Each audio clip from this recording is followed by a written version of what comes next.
کہیں ایسا تو نہیں آپ کا رویہ، آپ کا انداز، آپ کی بد اخلاقی، آپ کی سختی آپ کے اولاد کو پریشان کر رہی ہے، اور آپ کے رویے اور انداز سے آپ کی اولاد آپ سے دور ہے۔ جب بھی وہ آپ کے پاس بیٹھنے کے لیے آتے ہیں، خدمت کے لیے حاضر ہوتے ہیں، آپ تان و تشریح شروع کر دیتے ہیں، کوئی ان سے پیار محبت کی بات نہیں کرتے ہیں۔ آخر وہ آپ کا خون کا رشتہ ہے، آپ ان کو اپنے سے کیسے دور کر سکتے ہیں؟ وہاں ماں باپ کو بھی اپنی اصلاح کرنی چاہیے۔ اگر یہ ماں باپ اور اولاد اپنی اصلاح کر لیں تو آپ دیکھیں گھروں کے اندر کیا امن ہوگا، کیا سکون ہوگا، کیا رزق ہوگا، کیا برکتیں ہوں گی، کیا خوشحالی ہوگی، ہم تصور بھی نہیں کر سکتے۔ اور اگر ان چیزوں کو چھوڑ دیا تو بدبختی ہے، بدنصیبی ہے۔ رسول اکرم صلی اللہ علیہ وسلم نے ایک موقع پہ ارشاد فرمایا کہ لعن اللہ من لعن والدیہ، اللہ تعالیٰ کی لعنت ہے ان پر جو اپنے والدین کو لعنت دیتے ہیں۔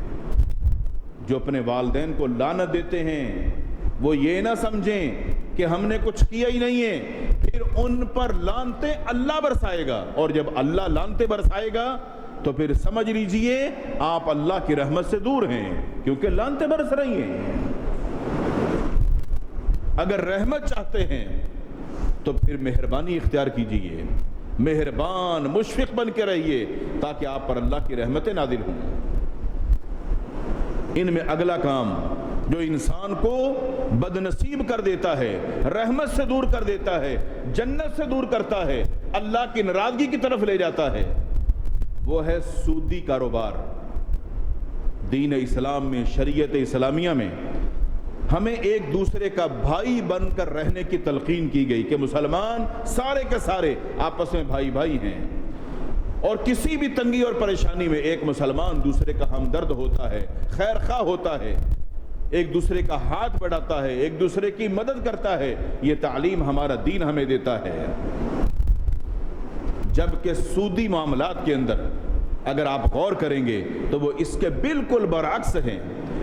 اگر کوئی بندہ تنگی میں آپ سے قرض لیتا ہے تو آپ نے اس کو قرض دیا کہ جتنی رقم میں دے رہا ہوں اتنی ہی میں واپس لوں گا، کوئی اضافہ نہیں، کوئی کمی نہیں۔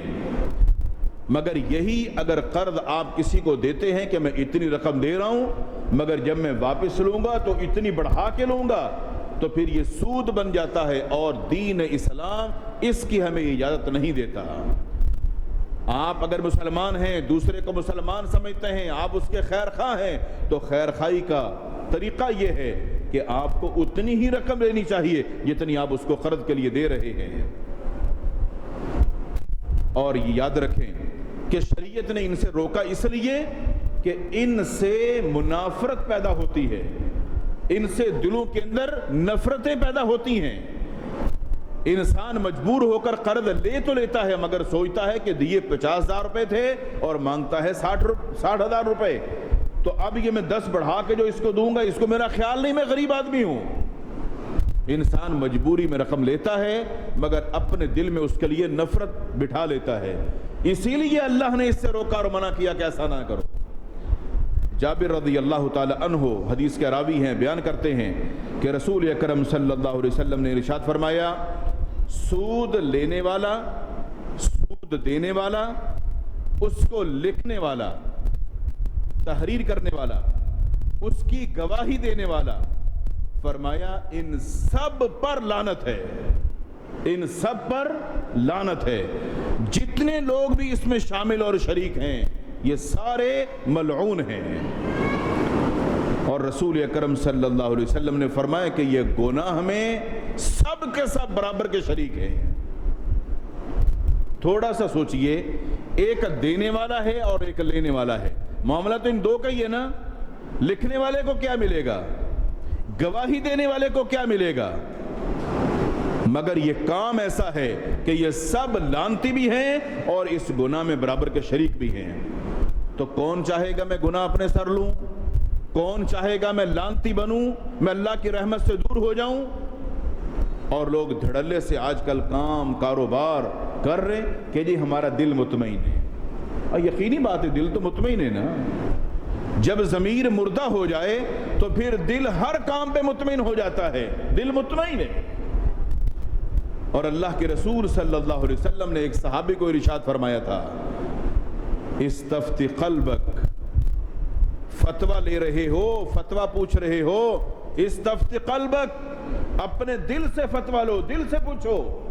تمہارا دل بھی مفتی ہے، یہ تمہیں خود بتائے گا جب تم برائی کی طرف جاؤ گے، تمہارا ضمیر تمہیں ملامت کرے گا، تمہیں بتائے گا کہ تم غلط کر رہے ہو۔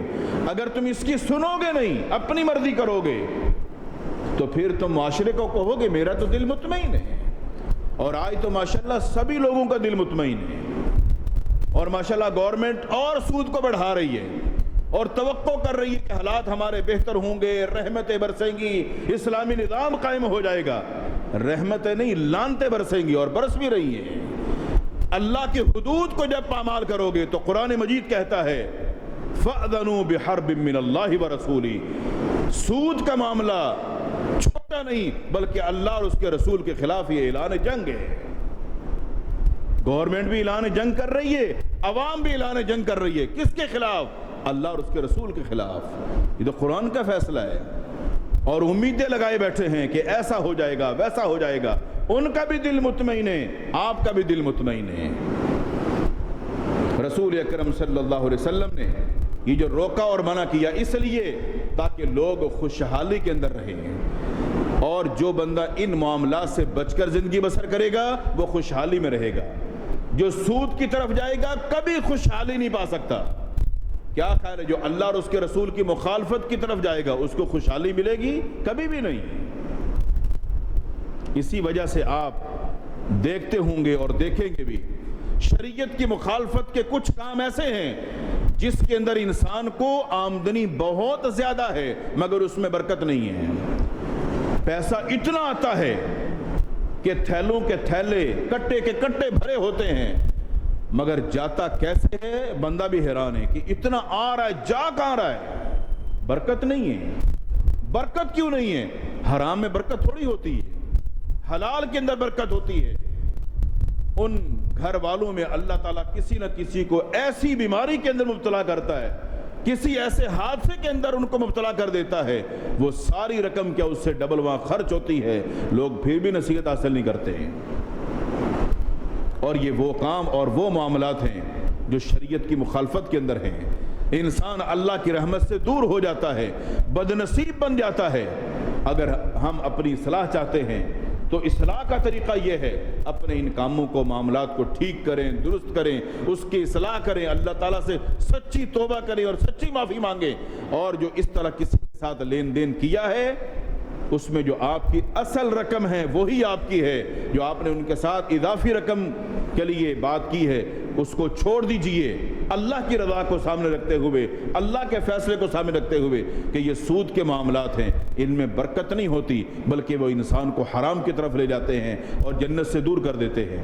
اللہ تعالیٰ سے دعا ہے اللہ تعالیٰ ہم سب کو ان تمام کاموں سے بچنے کی توفیق عطا فرمائے جو اللہ کی نافرمانی کے ہیں، تمام وہ کام جو اللہ کی خوشنودی اور رضا کے ذریعے حاصل کرنے کے ہیں ان کو اپنانے کی اور ان پر عمل کرنے کی توفیق عطا فرمائے۔ وآخر دعوانا الحمدللہ رب العالمین۔